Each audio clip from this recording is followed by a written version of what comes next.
partner van Limburg Vandaag is Intratuin.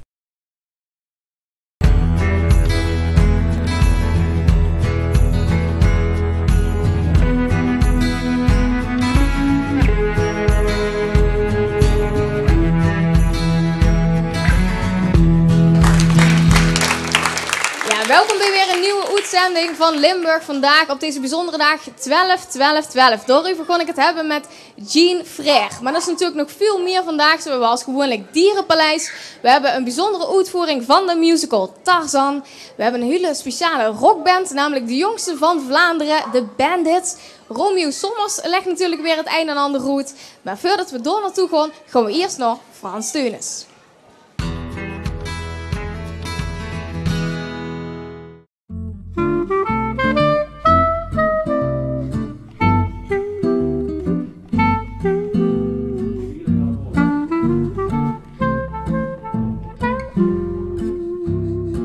Vandaag ben ik in Roggel, in het Bakkerijmuseum.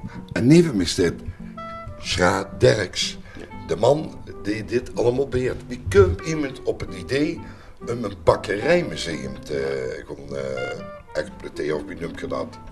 Beginnen, verzamelen, openen. Nee. Nou, eerst is van beroep ben ik bakker. Ik heb dus op een heleboel wie de broeders heb ik vroeger het vak geleerd. Dat was dus de ambachtschool van de regio, interne en externe.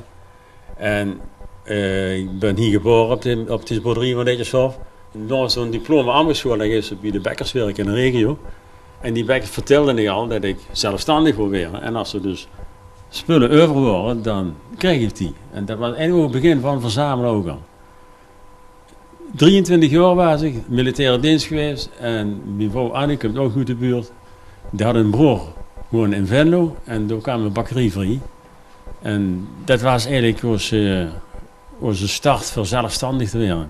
Maar de aanleiding dat hij in het bakkerijmuseum is gekomen, komt door het feit dat mijn broer, die hier dus de boer was, en die had een gemengd bedrijf en een akkerbouwbedrijf. En er was alleen een akkerbouwbedrijf. En toen kwam die gebouwen leeg te liggen.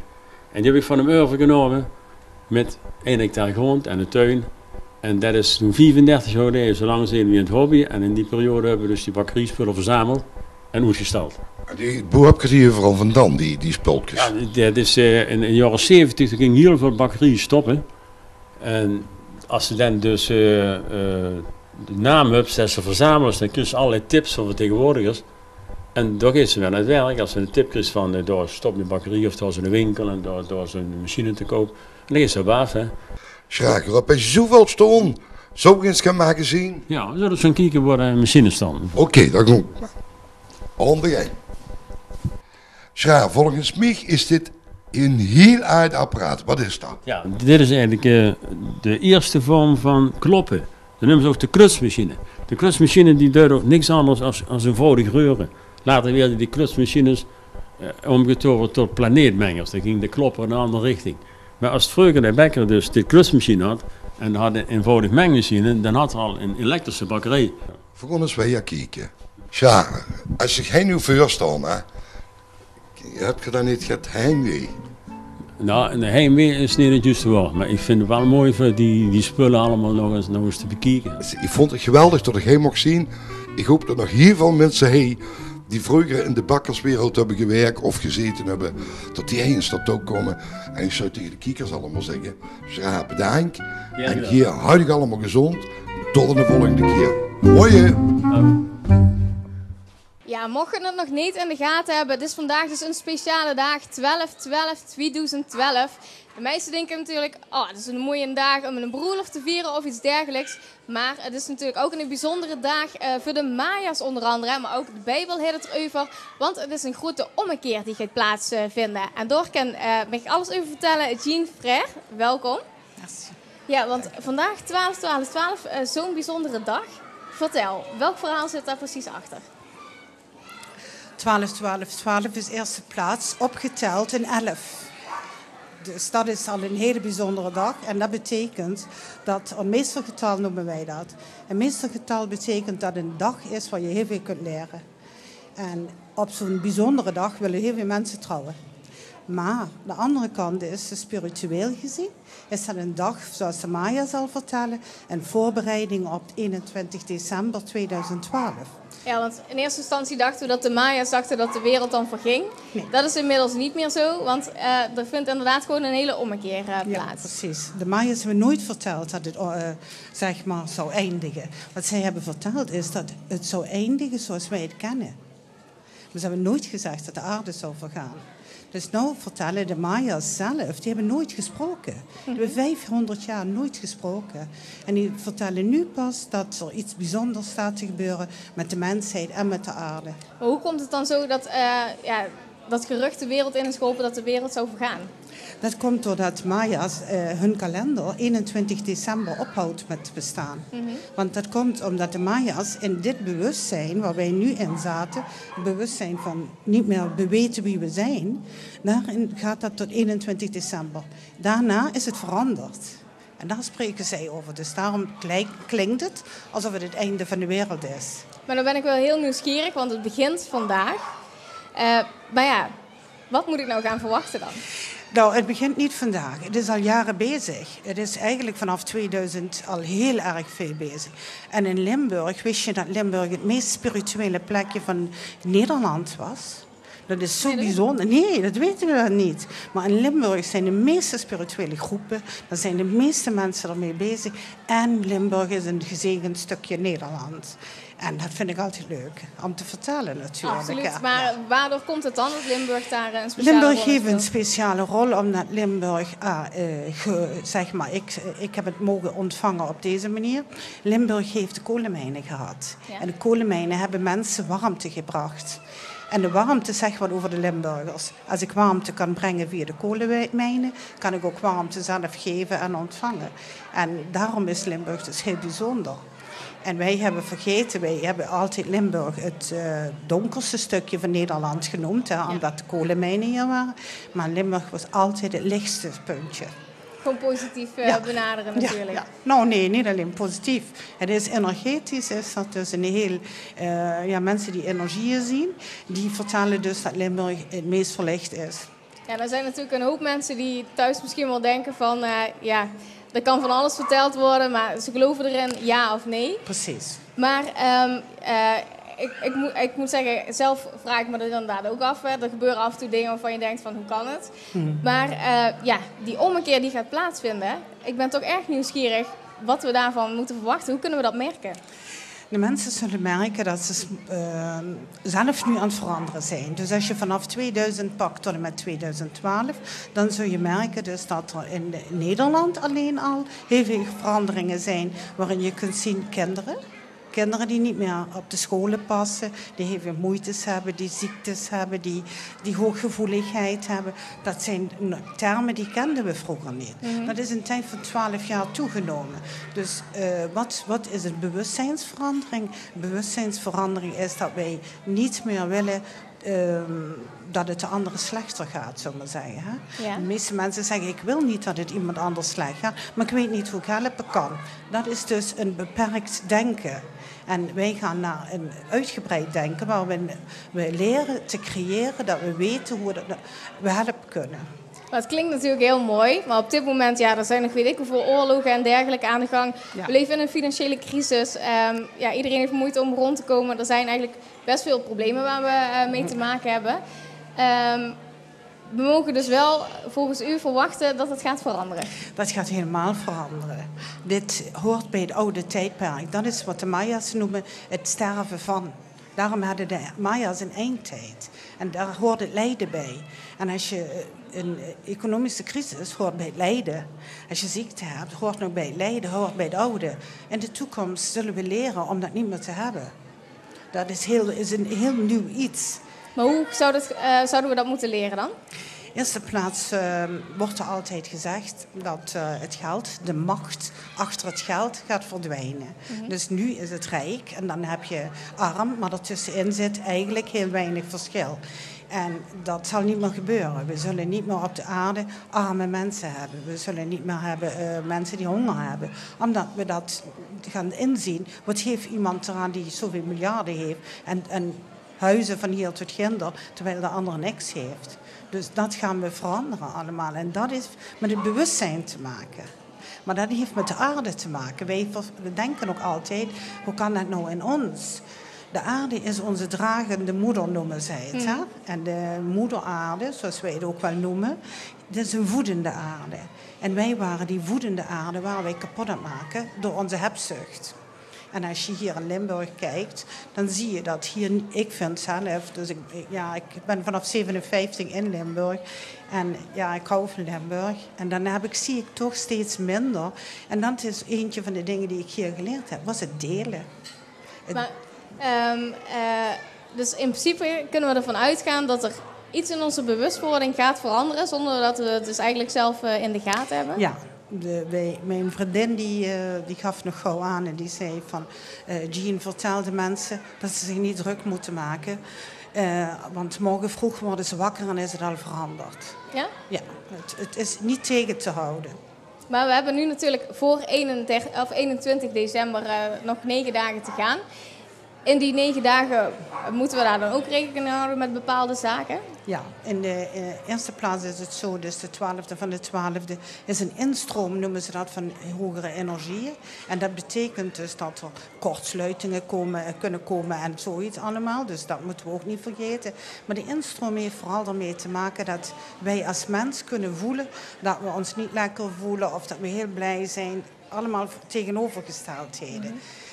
De 12e van de 12e betekent voor mij een dag van rust en meditatie. Terugtrekken even voor mezelf. Omdat het een hele hoge energie is, waardoor ik meer verbinding kan hebben.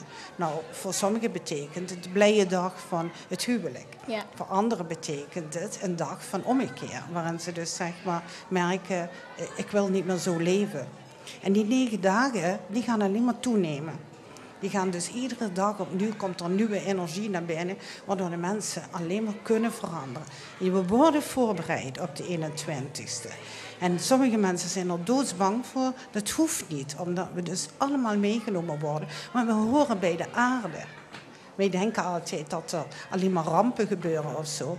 Maar moeder aarde, welke moeder wil dat het niet goed gaat? Ja.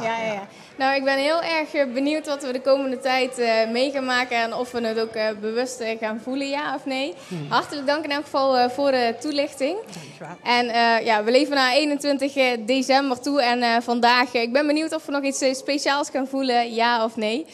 Wat we in elk geval wel gaan voelen is het ritme van de volgende band die gaat spelen. We hebben namelijk de Bandits vandaag in de studio. En die gaan het nummer spelen, Het kan niet op.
Ja, dat was een mooi optreden van de band. Straks hebben we nog een mooi gesprek met ze en gaan ze nog een keer voor ons optreden. Maar eerst iets heel anders. We gaan het namelijk hebben over een speciale uitvoering van de musical Tarzan. We kennen die natuurlijk nationaal met onder andere Chantal Jansen erin. Maar het Connect College in Echt, die hebben er een hele bijzondere uitvoering voor gemaakt. Bij mij aan tafel Chelsea en Jules, welkom. Ja, achter jullie musical schuilt eigenlijk een heel bijzonder verhaal. Jules, kan je dat toelichten? Ja, een vriendin van ons, een hele goede vriendin, is afgelopen december overleden aan een koolstofmonoxidevergiftiging. En ja, dat is allemaal heel plotseling gegaan. En zij hield ontzettend van musicals. Dus ze heeft het script van Tarzan geschreven en zo heeft zij eigenlijk een beginnetje gemaakt. En zijn wij nu de musical aan het maken. En ja, hij is bijna af. Dus, Ja, het gaat om Chanel, hè? We zien haar hier ook op de foto. En ik heb begrepen dat eigenlijk waar jullie komen, dan nemen jullie ook dit altijd mee naartoe, toch? Ja, dat klopt eigenlijk wel. Het is gewoon een standaard ritueeltje om dat toch altijd bij te betrekken. Ja, nou kan ik me voorstellen. Kijk, dat is niet niks. Dat is iemand gewoon ineens uit het leven gerukt. Hoe zijn jullie daar zelf destijds mee omgegaan? Jij was een goede vriendin van haar? Ja, dat klopt. Ik ben eigenlijk meer dingen gaan doen en mensen helpen met dingen. Me er eigenlijk niet zo verder mee bezighouden, gewoon puur omdat ik het moeilijk vind om zoiets te verwerken. Kan ik me voorstellen, inderdaad. Maar kijk, je zit natuurlijk met z'n allen op een school. Hoe heeft de school dat opgepakt? Ja, toen dat het op school bekend werd, hebben ze gelijk aan ons gevraagd hoe dat wij een herdenking wilden doen voor Ginaal. En dat hebben we dus ook zelf helemaal mogen invullen. En ze hebben gewoon voor rouwverwerking gezorgd en dat is nu eigenlijk nog steeds wel bezig. En vanuit het rouwverwerkingsgroepje hebben we ook eigenlijk de musical echt opgestart. Dus eigenlijk, ja, nu de musical, dat is ook helemaal, wordt dat op school uitgevoerd. Dus dat is wel heel erg mooi. Toch een manier van verwerken, denk ik ook. Ja. Maar de musical, inderdaad. Het gaat bijna gebeuren. Over een paar dagen dan mogen jullie op de planken staan. Maar ja, hoe pak je dat dan aan? Want het is toch een stuk wat zij geschreven heeft en jullie gaan er verder mee aan de slag. Ja, dat is heel lastig. Want ja, ze heeft het script natuurlijk geschreven met in haar hoofd hoe dat zij het wilde hebben. En dat weten wij niet. En dat zullen we ook niet weten. Maar ja, ik had in het begin heel erg dat ik het goed wilde doen zoals zij het doet. Dat heb ik nog steeds wel een beetje, maar de rest remt mij er heel erg in af om te zeggen van je moet het doen zoals jij het wil. En iedereen heeft zijn eigen inbreng en zo maken we er eigenlijk met z'n allen iets heel moois van. Dus ja, als de ene zegt tegen de ander ik wil het liever zo en zo, dan wordt dat ook gewoon gedaan. Ja, dat het met z'n allen één mooi geheel gaat vormen. Nou zijn er ja, diverse leeftijden ook die eraan meedoen. Het is niet puur één klas of zo, want jullie zitten ook niet bij elkaar in de klas. Hoe is die groep gevormd? Nou, we zijn eigenlijk allemaal vrienden van Chanel. We kennen Chanel allemaal. We hebben elkaar eigenlijk bij elkaar geraapt en zo zijn we eigenlijk allemaal bij elkaar gekomen. Ja, want wat voor mensen doen er allemaal mee? We hebben hier een hele mooie groep zitten die dadelijk ook voor ons op gaan treden. Vertel eens, zijn het ook leraren die meedoen? Ja, dat doen... Hoeveel leraren? 2. 2 leraren doen er nou nog mee. Ja, dat vinden we eigenlijk best wel grappig. En verder vrienden, kennissen, mensen van de toneelacademie of zo. Iets. Ja, mensen die ik ken dan weer via toneeldingen. En ja, iedereen kent elkaar wel van andere dingen. En het is ook leuk om met vrienden bijvoorbeeld die Ginaal kenden van de scouting... En dan weer vrienden van KVW. Dat zijn weer andere groepjes. En als je die bij elkaar zet, dan kun je elkaar ook weer heel veel vertellen over leuke dingen die je hebt gedaan met Ginaal. Dus dat is iets heel moois wat terugkomt. Ja. Want wat is precies het doel wat jullie mee willen bereiken met deze musical ook? Ja, wij willen gewoon afmaken waar zij aan begonnen is. En voor onszelf iets moois maken voor Ginaal. Ja, nou zei ik net al, de voorstellingen die staan er bijna aan te komen op 16 december en op 19 december. Maar dat zijn ook niet zomaar gekozen datums, hè? Nee, de 16e is de dag van het ongeluk. En de 19e is de datum van overlijden. Ja, dus vandaar dat jullie daarvoor gekozen hebben. Worden de ouders eigenlijk nog op een bepaalde manier erbij betrokken? Ja, allebei wel. Maar ja, Mirjam wel heel erg, de moeder van Ginaal. Die komt heel vaak tijdens de repetities te kijken. En ja, dat is gewoon heel fijn ook, zeg maar, voor de groep een bepaalde goedkeuring van... Oh ja, we doen het goed. Dat is altijd een bevestiging van zoals zij het ook gewild. Precies. Ja, hoe leven jullie nu naar de voorstelling toe? Ja, spannend. Ik vind het heel spannend. Ik heb er ontzettend veel zin in. Ik vind het wel moeilijk soms, qua teksten leren en zo. Maar ja, ik kijk er wel naar uit. Met z'n allen maken jullie er één groot mooi stuk van. Ja. Nou, wij gaan hier zo nog genieten van een mooi optreden van jullie. Dus ga maar alvast klaarstaan. Ja, want ze gaan een stuk brengen met diverse nummers uit de musical Tarzan dus, waar wij van mogen genieten. Ze gaan lekker klaarstaan ondertussen en wij zitten klaar om mooi te genieten op 16 en op 19 december dus te zien op het Connect College in Echt. We gaan ervan genieten. Applaus!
Initiatief van het Connect College en echt respect dat ze dit allemaal op touw gaan zetten. Weer gewoon even naar de reclame en na de reclame zien we terug met nog veel meer. Onder andere met een interview met onze artiest van vandaag, de Bandits. Dit is de jongste rockband uit Vlaanderen. Dus daar komen we nog van alles van horen. Tot dadelijk.